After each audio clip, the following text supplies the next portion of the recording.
I'm Laurie Cardoza-Moore, and this is Focus on Israel.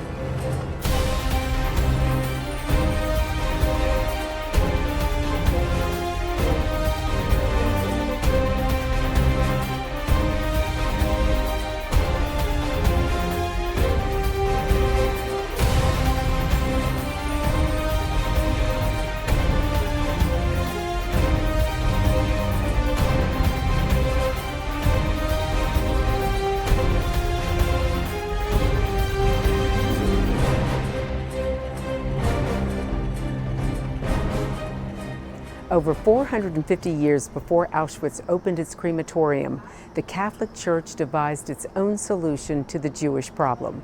In 1478, King Ferdinand II and Queen Isabella established the infamous Spanish Inquisition. For the first time in history, anti-Semitism had become a formal decree of the government. For centuries in Europe, being a Jew was dangerous. Now it was illegal and carried with it imprisonment, torture, and death. Today on Focus on Israel, you'll learn more about this horrific chapter in the history of Christianity. What has resulted from these forced and tortured conversions? Hello, I'm Laurie Cardoza-Moore, founder of Proclaiming Justice to the Nations, a nonprofit organization dedicated to educating and sharing the message of Christian biblical responsibility to the people and land of Israel in the face of an alarming rise in global anti-Semitism. Here in Israel, the memory of the Inquisition still haunts many Jews as we see the realities of a world bent on destroying the Jewish state and the Jewish people.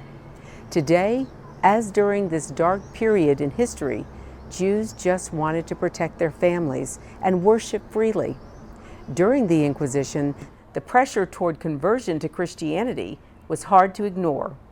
Often, the public admission of conversion was not enough, as many came under suspicion of either continuing to adhere to their old religion or of having fallen back into it.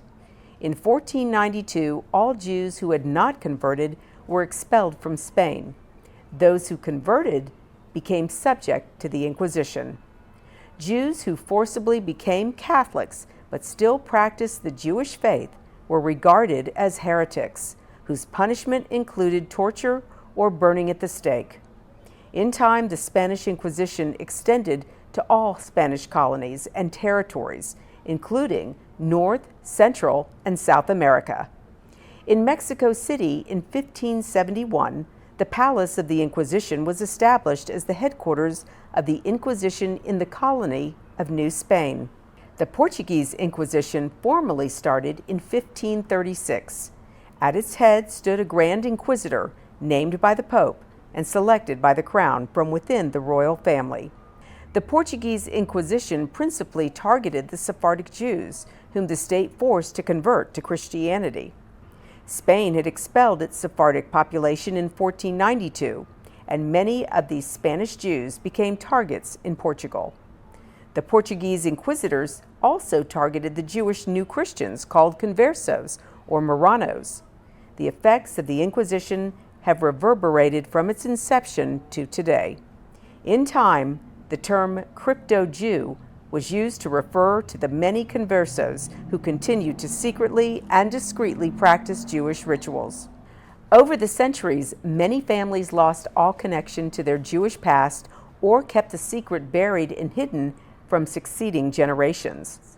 Today, many of these hidden Jews are discovering their roots and family history. While in Israel, I had the opportunity to speak with Michael Freund about this new discovery. Michael recently served as Deputy Communications Director in the Israeli Prime Minister's office under Benjamin Netanyahu. He is the founder and chairman of Shavai Israel, Israel Returns, a Jerusalem-based organization that searches for and assists the lost tribes of Israel and other hidden Jews seeking to return to Zion. I can say that about 15 years ago, when I first became involved in this line of work, it was my sense that most Israelis were familiar with the concept of anusim, or Marranos, but purely in a historical sense. In other words, They knew that Marranos existed, but they thought that nowadays they only existed in the history books on the dusty shelves in the library. What they didn't realize is that the phenomenon of the Anusim is a living and breathing phenomenon, and that it is still with us after so many centuries. And one of the things that we have been focusing on in the intervening years is to raise the public profile of the Anusim and to generate greater public awareness about the fact that there is an awakening taking place. There is an awakening that is happening literally across the globe, from Portugal to Peru, from Brazil to Barcelona. With each passing year, more and more of the descendants of the Anusim are emerging from the shadows of history, and they're looking to reconnect in one form or another with the Jewish people and with the state of Israel.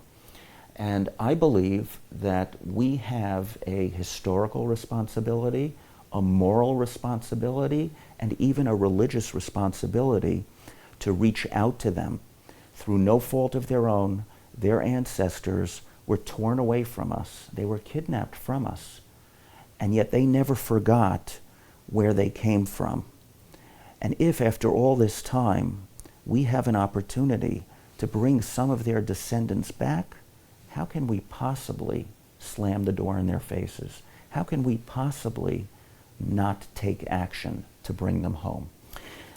Recently, I co-wrote a book in Spanish called Tiene usted raíces judías? Do you have Jewish roots?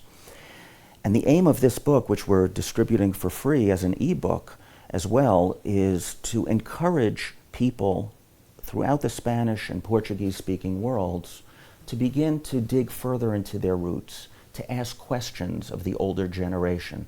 Because one of the things we've noticed is that with the passage of time, many of the customs are still there, but in many cases people no longer make the connection between those customs and a possible Jewish identity. We've encountered people who have a grandmother who lights candles every Friday afternoon in the basement, but doesn't necessarily know why. Things of that sort. So we want to keep the consciousness alive, and the first step in doing so is to get people searching and asking questions. Because those customs are still very much out there. I met a professor of psychology in Portugal who told me that as a child growing up, his parents had always warned him, don't ever go out at night and count stars. He never understood why, until he later learned of his Jewish ancestry. We know that the Sabbath is considered over when 3 stars come out on Saturday night. And that is how the Anusim, down through the generations, would covertly check to see if the Sabbath had ended.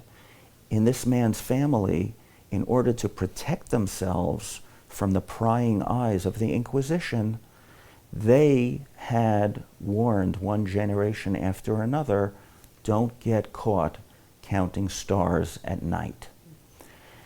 In other cases, such as in northern Brazil, there was a custom that the head of the household had a secret compartment at the head of the table where he sat, and they always kept a plate of pork in that secret compartment, so that if a Catholic neighbor or someone from the Inquisition stopped by to check up on them, they could open the drawer, take out that plate, and put it on the table so that no one would suspect that they might still be secret Judaizers. And until today, if you travel to northern Brazil and you go to various antique stores, you can still find these tables. And it is physical proof of the efforts that people made to protect themselves and their families, but also to protect their Jewish identity too. How is it that people across the world from all sectors, socioeconomic backgrounds, are suddenly awakening to their Jewish ancestry and looking to reconnect? If we were talking about one particular location, we could perhaps identify various social factors, political and economic developments that might be driving that development. But when it's happening in so many different places at the same time, we have to ask ourselves why. And I think the answer is something mystical, something theological is at work here. It is as if God is reaching down into the world and touching people's hearts. He's setting off an internal alarm, which is calling people's souls to come home again. And more people are hearing that call. The Bible foresaw this. Our prophets predicted that this is what would happen. The prophet Obadiah, chapter 1, verse 20, speaks of the exiles of Jerusalem who are in Sfarad, who are in Iberia. They will once again repopulate the cities of the Negev, of Israel's south. That was a very bold prophecy to make, and very specific. We are beginning to witness the fulfillment of that verse as the Anusim, whose ancestors are the exiles of Jerusalem who were taken to Sfarad, are now at last beginning to come back. And what's fascinating is this is a relatively new phenomenon. This is something that has only taken off in the past 10 or 20 years. And I think there are a number of factors to explain why that is the case. First of all, as we know, Spain and Portugal only became democracies in the middle of the 1970s. Up until then, those countries were ruled by heavy-handed dictatorships, and the Catholic Church was a force to be reckoned with in those places.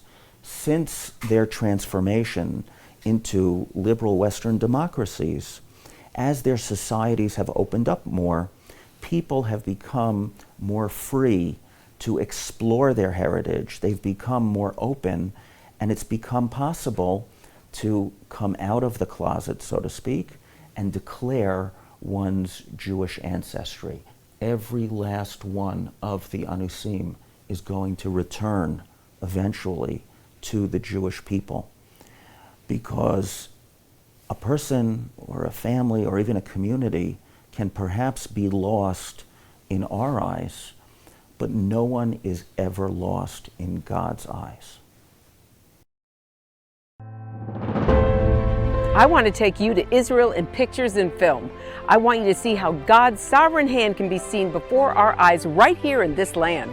That's why PJTN is offering a special anniversary package that includes a captivating new book and award-winning DVD.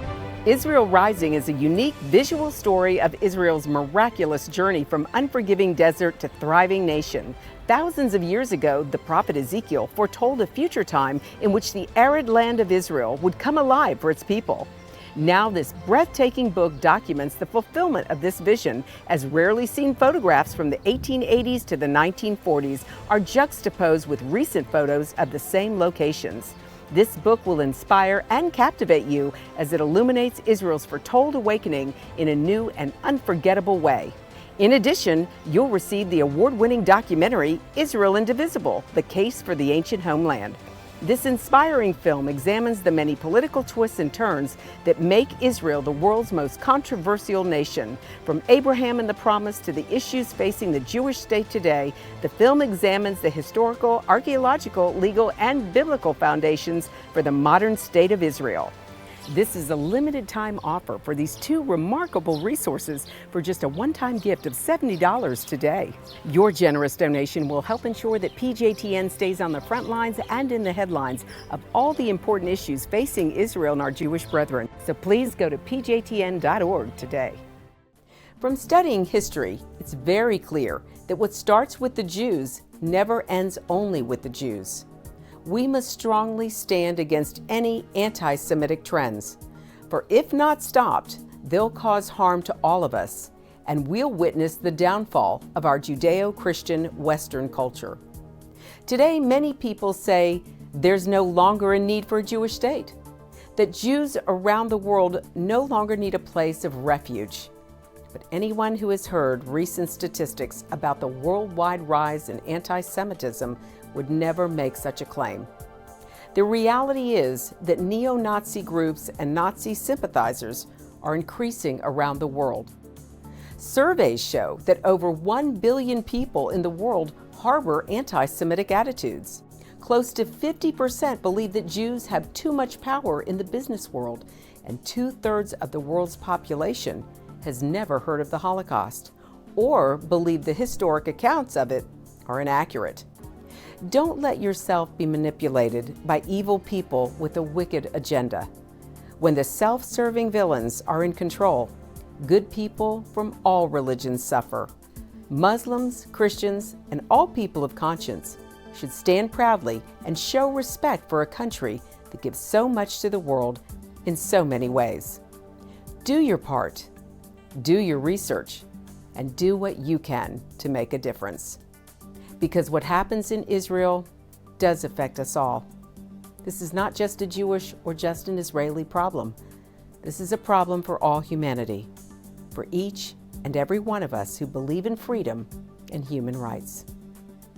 Learn more about what you can do at pjtn.org.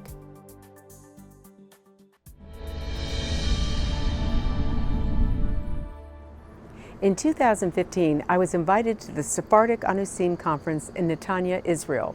The conference focused on research on the historical and contemporary development of the crypto-Jews of Iberian origin. The conference was aimed to educate the public about this phenomenon and its contemporary ramifications in Israel and around the world. During the conference, I was inspired by a compelling speech by Rabbi Chaim Dinosovitz as he called for the Sephardic Jews to return to their ancient homeland. So let's take as a source, again, one of the prophets, Obadiah the prophet. At the end of his prophecy, he revealed some terrible things. And I'm sure today this might be new things to many of you. He talks about the end of the exile, which is our time, I think. He talks about those exiles coming back to Zion, to the land of Israel. And this is what he says in the verse, almost the last verse in the prophet Obadiah. And the diaspora of the Jews from the Canaanites all the way to Tzarfat, to France, and the diaspora or the exiles of Jerusalem in Spain, they will inherit the cities of the Negev. The prophet here mentions that all the Jews that were dispersed all over, that is our generation, are coming back home, or they will come back home, and he calls those Jews Bnei Israel, the sons of Israel, who were in exile until that place is called Tzarfat, which is France in Hebrew today. And then he says, Galut Yerushalayim, the exile of Jerusalem, who were in Spain, in Sfarad. So whoever learns this verse, even before looking at all the commentators and looking at Rashi and those other big commentators that explain what it means, what this verse means, whoever just reads this verse asks himself the question, why is he dividing the diaspora of Israel, the diaspora of Jerusalem? I mean, we're all Jews. Why is he talking about different exiles? They were all exiled. They were all dispersed in the four corners of the world. Why is he dividing between one exile and another? And he calls one the exile of Israel. The other one he calls the exile of Jerusalem. One of the greatest commentators on the Bible, Rashi. And not only Rashi, I can't bring all of you, but all the greatest commentators and the greatest scholars basically take the same line of thought, and they say as follows. The exile of Israel, who are those sons of Israel? We are talking about, by the way, a commentary. Now, Rashi said this commentary more than 1,000 years ago. That's Rashi. It's not somebody who lived in our times. You can actually see with his own eyes. It's all coming true. He lived in a medieval time, the Middle Ages, when Jews were not even allowed, couldn't even dream of ever coming back to the land of Israel. And this is what Rashi says. The sons of Israel are the exiles of the 10 tribes. And where did they exile to? They exiled to the area of France, Salfat, as it is called in the verse. We'll see what it is. And the exiles of Jerusalem, who are those exiles of Jerusalem? They are from the tribe of Judah. That is the tribe of Judah, and they exiled to Sfarad, Spain. Rashi says, we'll see in a moment the end of that, but he says the sons of Israel, the 10 tribes. As you well know, there were 12 tribes of Israel. The 10 tribes of Israel, and then there was the tribe of Judah, and then there were the Kohanim, the high holy priests, and the Levites. Rashi says, the prophet Obadiah, the divide between the exile of Israel and the exile of Jerusalem, means to say that the exile of Jerusalem is the tribe that is connected to Jerusalem. Which tribe is connected to Jerusalem? That is the kingly, that is the tribe of kings, that is Judah. And Judah was exiled all the way to Sfarad, while the 10 tribes, all the rest of the Jews, where did they exile to? Those are the 10 tribes who were dispersed to exile, were exiled to different areas, not to Sfarad, to a place that was called Salfat, France. Now look at this. He says at the end, and those who try to find solutions, those sages, those scholars who understand the secrets of Torah, have conveyed to us, have transmitted to us and to their disciples from one generation to the next, that Salfat in the verse is the kingdom of France. And again, this is a commentary from 1,000 years ago. Salfat, just like today in Hebrew, in modern Hebrew, Salfat is France, Sfarad. And the translation of Yonatan ben Uziel, he translated to Aramaic. He lived at the beginning of the last exile. He lived 2,000 years ago. And Yonatan says, Sfarad is España. The country we call España.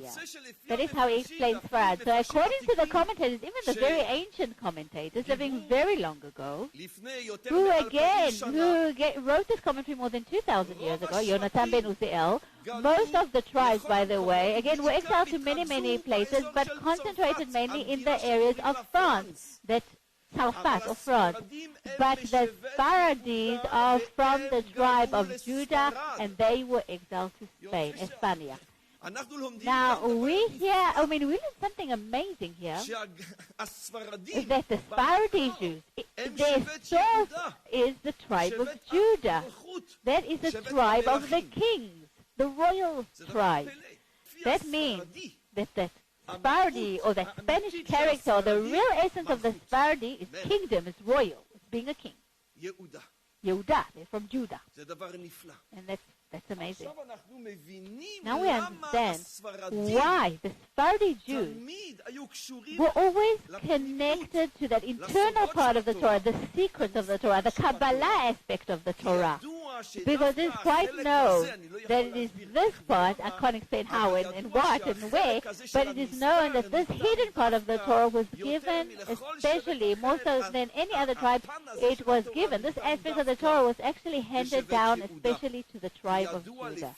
Because according to that secret part of the Torah, the last redemption that we await depends on the revelation of these secrets. When that secret is revealed, an entire world understands that internal or that hidden light of the Torah, then the entire world will accept the God and will accept the kingdom of God. So the Sephardi Jews are actually connected to David. They are connected to that internal part of the Torah. And that is a wonder. Well, that's our program for today, and I want you to know we appreciate your support. The time to take a stand is now. Be a leader in your community and in your church. One person can make a difference. Get involved with and support pro-Israel organizations such as PJTN. Call your senators, congressmen, let your elected leaders hear from you. Visit our website to learn more. Sign up to receive free action alerts and order our films to share with family and friends. Please encourage everyone you know to tune in and become informed. If you're interested in starting a local chapter of PJTN to combat anti-Semitism in your community, please contact us at info@pjtn.org. God bless you, and thank you for all you do on behalf of our Jewish brethren and all Israel. We'll see you next time on Focus on Israel. To support this program, send your tax-deductible gift to Proclaiming Justice to the Nations, P.O. Box 682711, Franklin, Tennessee 37068.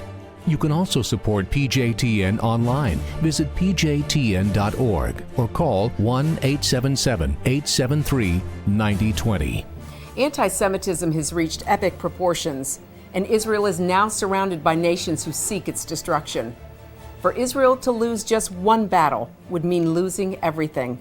As Christians, it is our biblical responsibility to stand with our Jewish brethren and Israel. PJTN needs your help to reach more Christians with this urgent message. Please visit our website to become a member today and order our award-winning documentaries. You must decide that you won't be silent. Sign up now at pjtn.org. God bless you and thank you for your support and prayers.